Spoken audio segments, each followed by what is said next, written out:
नमस्ते, मेरा नाम प्रकाश सती है। तो गीता का जो पहला अध्याय है उसका दूसरे श्लोक में यहाँ पर क्या ये दूसरा श्लोक हमें क्या सिखाता है, हमें जीवन की क्या सीख दे सकता है। जैसे कि सीरीज चल रही है तो उसमें हम सीख रहे हैं। तो धृतराष्ट्र के पूछने पे संजय बोलते हैं कि दुर्योधन पांडवों की व्यूह रचना देख के, वो उन्होंने जो व्यूह रचना बनाई हुई है अपने युद्ध के लिए, जो वो कौरवों से लड़ने वाले हैं, उस व्यूह रचना को देख के अपने गुरुजनों के पास गया। अब तीसरे श्लोक में वो गुरुजनों के पास जाके क्या बोलते हैं, मतलब दुर्योधन क्या बोल रहा है, तो गुरुजनों से बोलते हैं कि देखिए इनकी सेना में द्रुपद का बेटा, जिसने ये पूरी जो रचना करी हुई है, बनाई हुई है, और द्रुपद का बेटा जो कि आपका ही शिष्य है। किसका शिष्य है? द्रोणाचार्य का, जो उस टाइम के महानतम शिक्षक थे युद्ध कला के लिए, महत्वपूर्ण ये था। तो वो ये बता रहे हैं, अब वो बता रहे हैं कि इसमें भीम, अर्जुन जैसे, ठीक है, नकुल सहदेव जैसे, युधिष्ठिर जैसे महान योद्धा हैं, और साथ में उनकी श्री कृष्ण हैं। तो वो एक तरीके से क्या गुस्सा निकाल रहे हैं। देखो एक चीज़ समझो, यहाँ पर क्या हुआ, ये कहानी भी थोड़ी आगे से हम समझते हैं। जब दुर्योधन श्री कृष्ण के पास गया कि मुझे आपकी मदद चाहिए, ठीक है, और जब वो गया ना तो वो श्री कृष्ण सोए हुए थे इस वक्त। तो वो किस तरफ बैठा? श्री कृष्ण का जो सर वाली साइड बैठा। और जब अर्जुन पहुंचा, अर्जुन भी पहुंचा कि मुझे भी मदद चाहिए, वो सामने खड़ा था, उन चरणों पे हाथ जोड़ के ऐसे ही हम मदद मांगने आए हैं। वो भी किससे? श्री कृष्ण से, वासुदेव श्री कृष्ण से मदद मांगने आए हैं। तो ऐसे ही खड़ा हुआ जा सकता है वहाँ पर। एक तो वहाँ रिक्वेस्ट करनी होगी, ऊपर से हाथ जोड़ के। वो कौन है? चरित्र को जानना। अगर आप चरित्र को नहीं जानते फिर तो आप चूक गए। अगर आपको नहीं पता जो आपका बिजनेस है या आप जो भी आपकी स्ट्रेटेजी है, जिस भी चीज़ के लिए आप स्ट्रेटेजी लगाने की कोशिश कर रहे हैं, अगर आप जानते नहीं उस चीज़ को तो गड़बड़ तो हो जाएगी। यहाँ बहुत बड़ा युद्ध चल रहा है, यहाँ बिजनेस, ये राजपाट सब इसके अंदर आता है, सारे सुख सुविधा सब इसके अंदर आता है, जो जीतेगा। तो दुर्योधन जो था वो क्या होता है, कभी भी ना अपने दुश्मन को कम नहीं आंकना चाहिए। यहाँ से ये पता लगता है दुर्योधन ने अपने दुश्मनों को हमेशा कम आंका। उसको लगा ये पांडव क्या करने हैं, 5 भाई हैं, हम 100 भाई हैं, ठीक है, साथ में सारे जितने भी गुरु हैं वो हमारे साथ हैं, ठीक है, हाँ हमारे पास सेना है सारी बड़ी से बड़ी, सब हमारा साथ देंगे, हमारे पास कर्ण है, हमारे पास ये है, हमारे पास वो है, द्रोणाचार्य है, भीष्म पितामह है। तो भीष्म पितामह को तो वरदान था कि वो मर नहीं सकते जब तक उनकी मतलब इच्छा मृत्यु को वरदान था, जब वो तक होना चाहे। देखो ये कोई बातें गप्पे नहीं है, तो आप सोचो ये रियलिटी है। चीज़ें ऐसी बहुत सारी हैं जो हम नहीं जानते। मनुष्य इतना देखता है उतना समझता है। तो आगे समझिए। तो दुर्योधन और अर्जुन जब पहुँचे तो मैंने बता दिया वो कैसे कैसी पोजीशन में खड़े थे। तो श्री कृष्ण जब उठे तो उनकी सबसे पहली निगाह कहाँ जाएगी? सीधी से पहले जो चरणों की तरफ खड़ा है वहीं जाएगी, अर्जुन की तरफ गई। तो अर्जुन की तरफ गई, अर्जुन ने प्रणाम किया। तो फिर उसके बाद दुर्योधन ने प्रणाम किया। तो उन्होंने बोला पहले तो मैंने अर्जुन को ही देखा है, मगर दुर्योधन बोला पहले तो मैं आया हूँ मगर। तो अर्जुन बोलता है ये मेरे बड़े भाई हैं। उसके बाद भी देखो रिस्पेक्ट देखिए, मतलब पहले यहाँ इस, अगर हम महाभारत या रामायण तो और हाई स्टेट पे थी। जब देखते हैं ना यहाँ युद्ध भी कर रहे हैं, मारने की तैयारी भी है आपस में, मगर रिस्पेक्ट जो है ना वो नहीं छोड़ते, एक दूसरे को रिस्पेक्ट करते हैं। मतलब एक सीमा है हर एक चीज़ की कि युद्ध भी होगा तो सूरज ढल गया उसके बाद युद्ध विराम। तो हर एक नियमों का पालन होता था जब तक हुआ। उसके बाद हमें पता है कि जब कलयुग आने वाला था तो कई नियम टूटे, वो अलग बात है। तो यहाँ पर क्या हुआ, वो उसके बाद अर्जुन बोल रहे हैं कि मेरे बड़े भ्राता हैं, पहले इन्हीं को मौका दे, यही पहले आए थे। सत्य भी बोल रहे हैं वो। तो श्री कृष्ण बोलते हैं ठीक है, तो पहले एक काम करो, तुम ही मांगो। और दुर्योधन से बोलते हैं तुम ही मांगो, तुम क्या मांगने आए थे? वो बोलते हैं कि मेरे को तो आपकी मदद चाहिए। बोले ठीक है, कह रहा आप 2 बंदे और मैं अकेला हूँ, तो मांगने वाले 2 और अकेला मैं हूँ, तो इसमें क्या करा जाए? इसमें एक यही सोचता है कि मैं एक तरफ बोलता हूँ कि मेरी सारी सेना और मेरे सारे अस्त्र शस्त्र जितने भी वेपन्स हैं वो सब एक तरफ, और एक तरफ मैं, 2 में से आप क्या चुनना पसंद करोगे?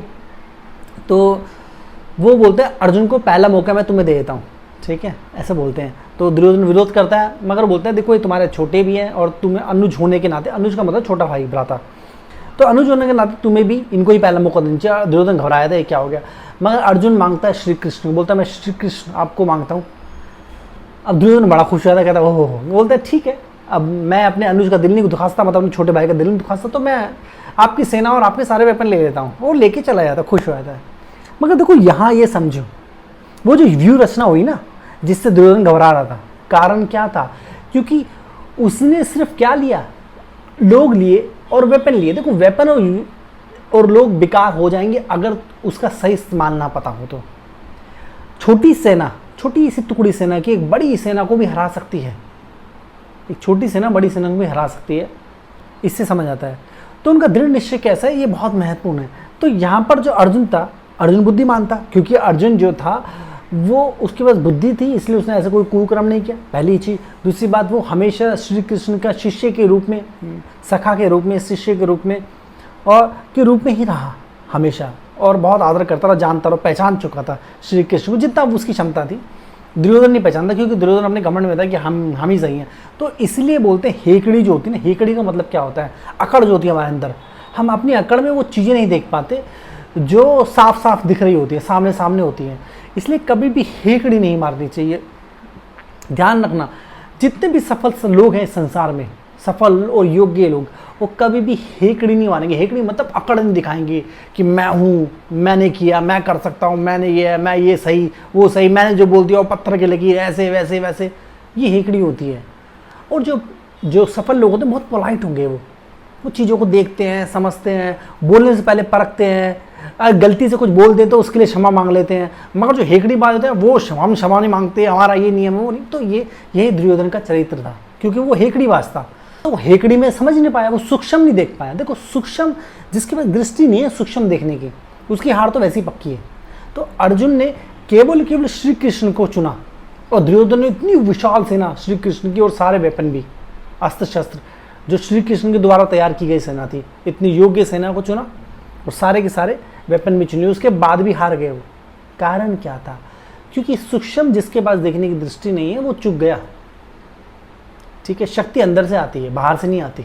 मैंने बोला ना, एक छोटी सी टुकड़ी भी बड़ी सेना को हरा सकती है, योग्य सेना को भी हरा सकती है, अगर इसको सही इस्तेमाल करना कोई जानता हो तो श्री कृष्ण के पास वो कला थी कि किसको कहाँ लगाना है, किसको सेनापति बनाना है, किसको कब भेजना है, कैसे भेजना है, क्या भेजना है, सारा का सारा हर एक चीज़ श्री कृष्ण ने तय किया, शुरू से लेकर अंत तक। क्या होगा, किस प्रकार होगा, क्या स्ट्रैटेजी होनी चाहिए, युद्ध से पहले भी। और इसमें मैं आपको बताऊंगा कि श्री कृष्ण जो थे, जैसे कि श्री कृष्ण ने कौरवों को, मतलब दुर्योधन को पूरा मौका दिया कि वो पूरा मौका लें, जिससे वो क्या हो सके, उनका उद्धार हो सके। ये हम अगले संडे में जानेंगे। तो यहाँ पर हमें क्या समझ आता है कि हमें जो है, अगर हमारे पास देखने की समझ नहीं है, ठीक है, सही डिसीजन नहीं लेते और हम अकड़ते हैं, हमारे अंदर अकड़ है, हेकड़ी है जिसको हम बोलते हैं अकड़, कि मैंने जो बोल दिया वही सही है, हम उस अकड़ के कारण अपने आंखों में पर्दा आ जाता है हमारे। तो ये चीज़ समझ, जीवन में कभी अकड़ो मत, चीज़ों को समझो। जो योग्य पुरुष है, तुम्हारे दुश्मन ही क्यों ना हो, उसका आदर तब भी करो। अगर कोई योग्य है तो उसका आदर करो, उससे डरो भी, क्योंकि वो योग्य है। ऐसा नहीं कि दुश्मनों में चला गया तो उसका आदर कम हो जाएगा, उसकी शक्ति कम हो जाएगी, नहीं, उसकी शक्ति तो उतनी है और वो तुम्हारे लिए खतरा है।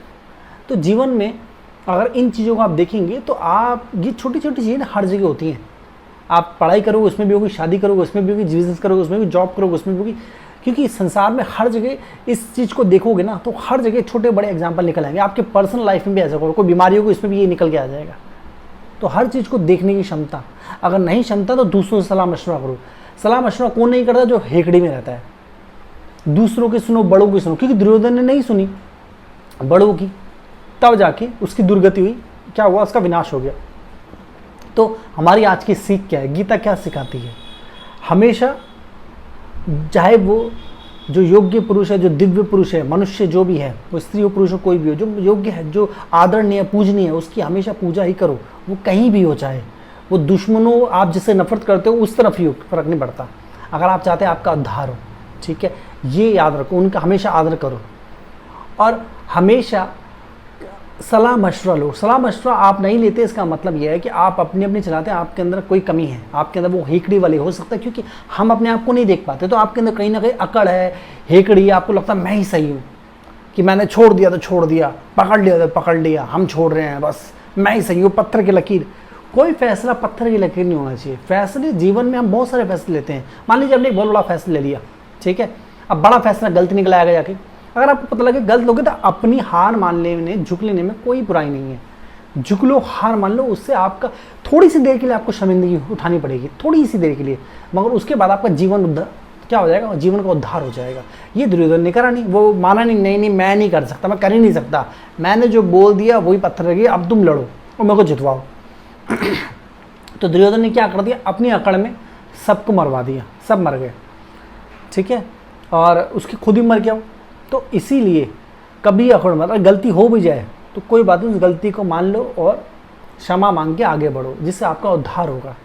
तो ये जीवन की सीख को बांधो, कभी हिकड़ी मत दिखाओ, हमेशा समझदारों की बड़ा की सलाह मानो। और कोई व्यक्ति योग्य है, जो दिव्य है, जो पूजनीय है, चाहे वो आपके दुश्मन में ही क्यों ना हो, अगर वो कुछ सिखा रहा है उससे सीख लो, उसकी सीख से हमेशा सीख लो।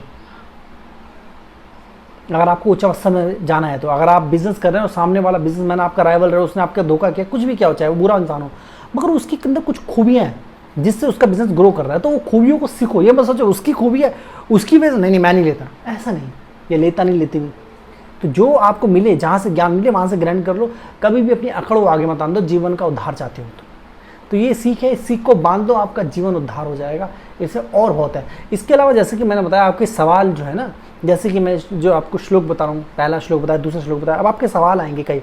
अगर आपके सवाल हैं तो अपने सवाल लिखिए, मैं उन सवालों को भी, जो सवाल सही, जिनका उत्तर दे दिए तो उनका उत्तर देने की जरूरत नहीं, मगर जिनका उत्तर नहीं दिया तो उनका उत्तर मैं आपको दूंगा, ठीक है, उन सबको इकट्ठा कर लूँगा, उन सबके उत्तर भी दूंगा मैं आपको, जो जो आपके सवाल हैं सब इकट्ठा करके अच्छे से एक वीडियो 10 वीडियो जितने बनाने पड़े आपके लिए, मैं उनका सबका उत्तर दूंगा।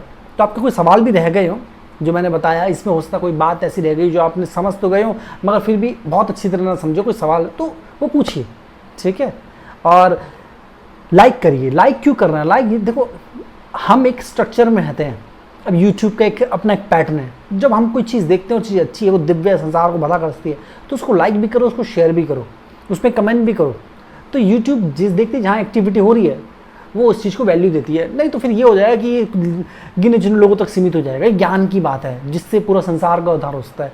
गीता देखो, ज्ञान जितना बांटा जाए उतना कम है, तो ज्ञान को बांटो, उसको शेयर करो ज़्यादा से ज़्यादा, लाइक करो, ठीक है, उसकी फेवर में खड़े हो, धर्म के फेवर में खड़े होंगे, धर्म की आप रक्षा करोगे, धर्म आपकी रक्षा करेगा, ठीक है, ये जानो। तो अपने जीवन को रूपांतरित होने दे, जैसे कि मैंने बताया कि हमारे बुक है फ्यूचरिस्टिक गीता, भागवत गीता नहीं, फ्यूचरिस्टिक गीता, उसमें बहुत सीख है, हर एक चीज़ बता रखी है। 21 साल की साधना के बाद देखिए, महानतम बुक है, सभी को पढ़नी चाहिए, गलती से भी चूक ना करें इसको ना पढ़ने की। उसको हमारी वेबसाइट से खरीद सकते हैं, हमारी वेबसाइट में आपको लिंक मिल जाएगा। इसके अलावा बहुत सारे ऑनलाइन कोर्स हैं, वो आप हमारी वेबसाइट से बुक कर सकते हैं। इसके अलावा सेशंस हैं, चक्र जागृत सेशन, माइंड पावर सेशन, जन्म कुंडली सेशन, सेशंस है। अगर आप चाहते हैं आपके विचार ऐसे बदल जाए, एक साधारण विचार और एक असाधारण विचार, देखो विचार ही ना व्यक्ति को गिरा सकते हैं, उठा सकते हैं।